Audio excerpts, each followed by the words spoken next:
Hello and welcome to another episode of the Filibuster podcast, where we talk about things that take up your time.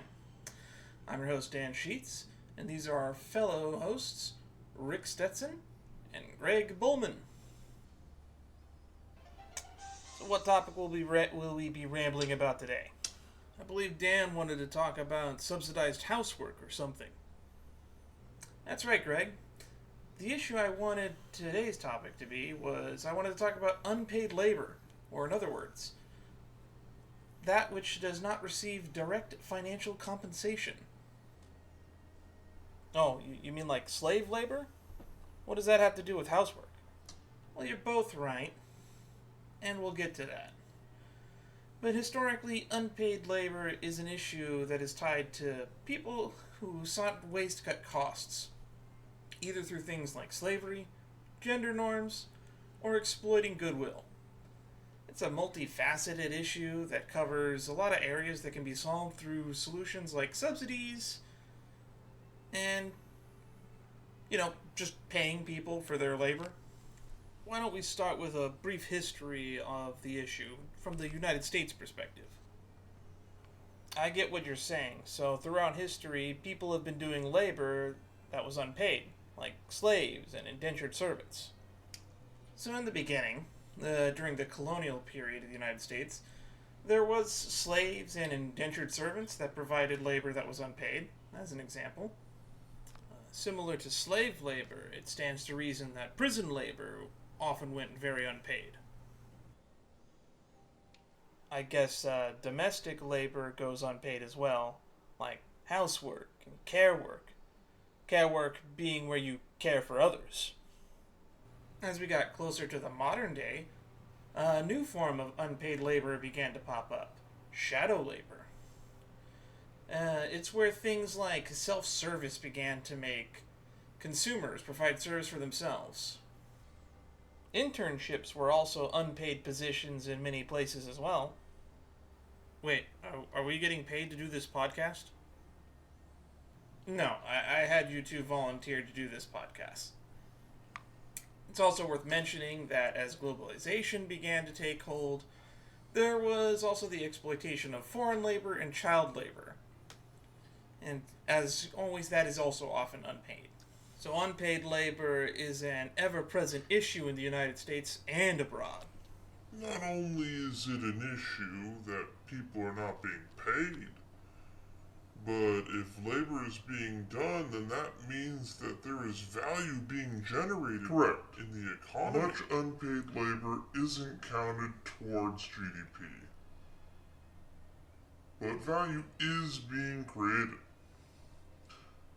For example, according to the University of Chicago Law School, it is found that incarcerated workers produce at least $2 billion in goods. Not every state uses unpaid prison labor.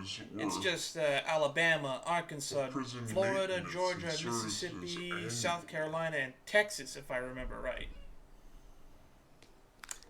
There was an Oxfam survey that showed that adult women spend 10 to 16 hours a day on care work.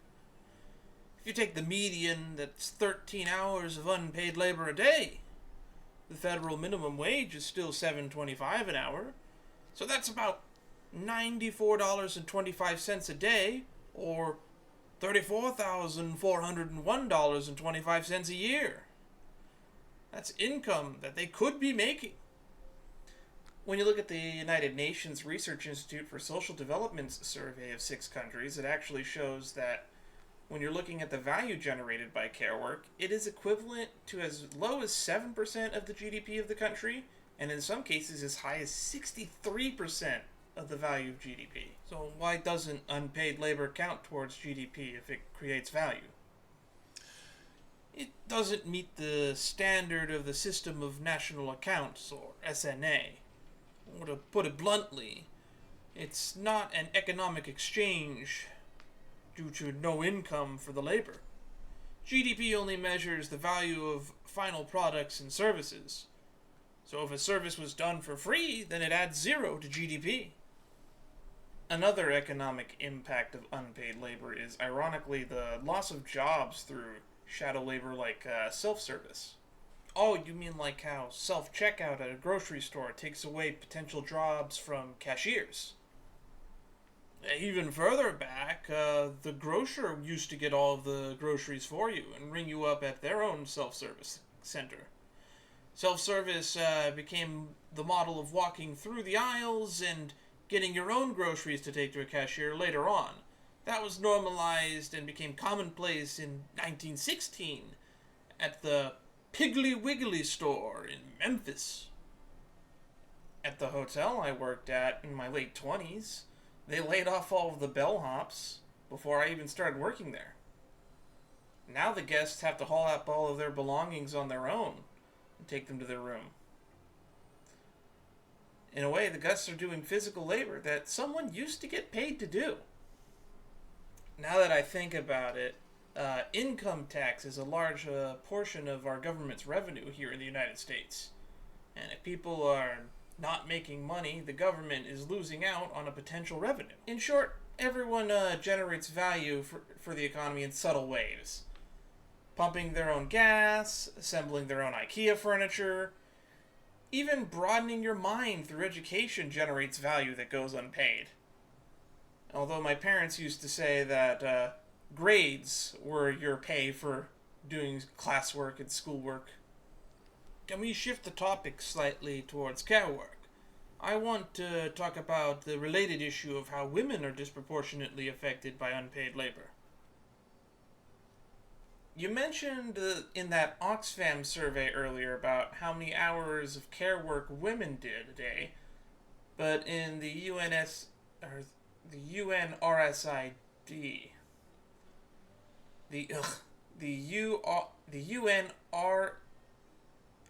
United Nations Research Institute of Social Development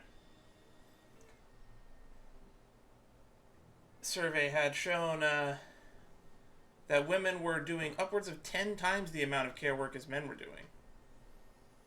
There's this thing called the double burden, where women's health is actually impacted due to having to be the primary caregiver in addition to having to be in the workforce.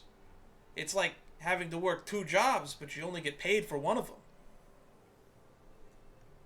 You can also link this disproportionate amount of care work women do to the gender norms of wife's work, or how domestic labor and the family wage of a sole income provider led to the concept of a male breadwinner.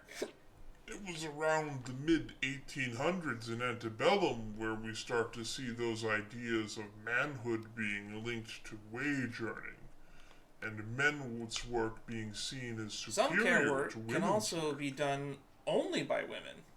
It's a subcategory of unpaid labor called, or a subcategory of care work actually, called reproductive labor. You must mean stuff like childbearing surrogates or child rearing.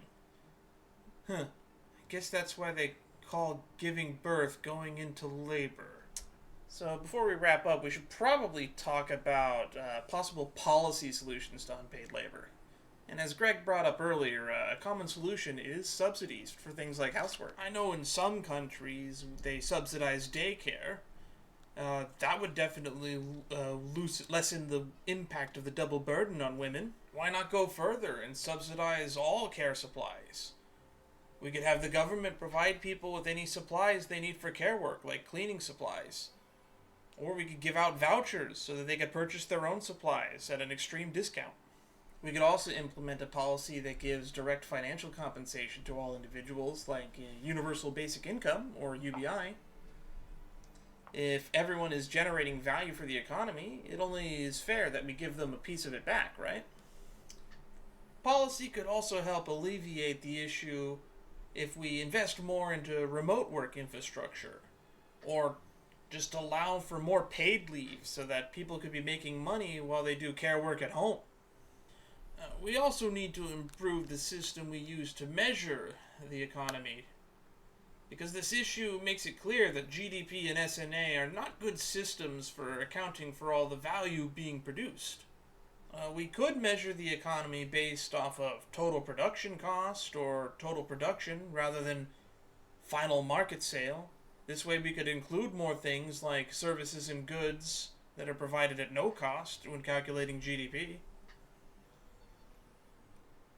Whatever we do, the simplest thing would be to just calculate the value of all goods and services, whether they're paid or not, and add that to the value that we total up at the end. Outlawing the use of unpaid labor in all circumstances could be a great step towards solving the issue. It'll take a lot of convincing to get any policy towards solving this issue passed, and since it's closely tied to a women's issue, that only makes it even harder for legislation to be passed. We could go on with numerous other solutions, but the fact of the matter is a lot of work is going unpaid, and any solution is going to cost money. Capitalism will constantly drive people towards profit seeking through cost cutting, and the first cost that usually gets cut is labor. According to the Department of Labor, 27.6 million people globally are still engaged in forced labor in one way or another. And you can bet not all of that is paid.